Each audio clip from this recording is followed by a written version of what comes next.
Hello, hello. And how is everyone today? Quick heads up for creators.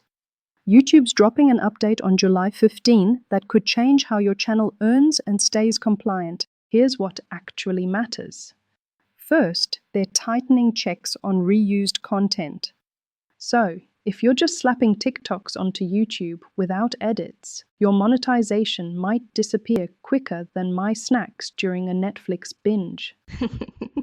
Seriously though, if you're reposting videos without adding your own voice, commentary, or edits, YouTube will see it as low-effort content.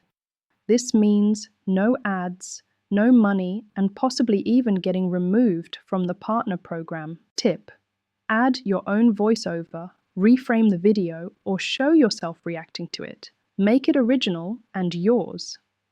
Second, they're rolling out better transparency for limited ads.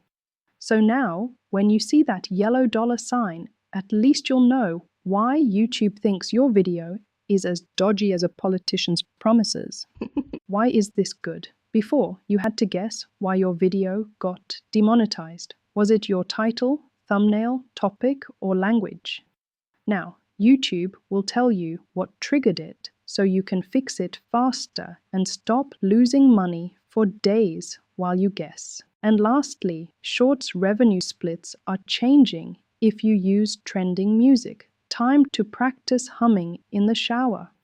Who knows, your shower concert might be copyright-free. Here's what's changing. When you use trending songs in Shorts, some of your revenue goes to music rights holders. This means your earnings might be lower compared to using copyright-free or original sounds. So, if you want to keep more of your Shorts revenue, either use music from the YouTube library or create your own sounds. Why does this matter?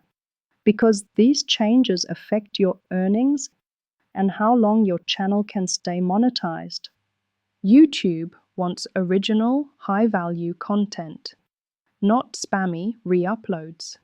So if you want to keep your channel safe after July 15th, focus on original edits, clear captions, and make sure your videos are actually yours. That's it. No fluff. Stay tuned for more real talk. Bye for now. And remember, stay original even if your coffee is instant. What do you think about these changes? Drop your thoughts or questions below. Hope to see you in the next one.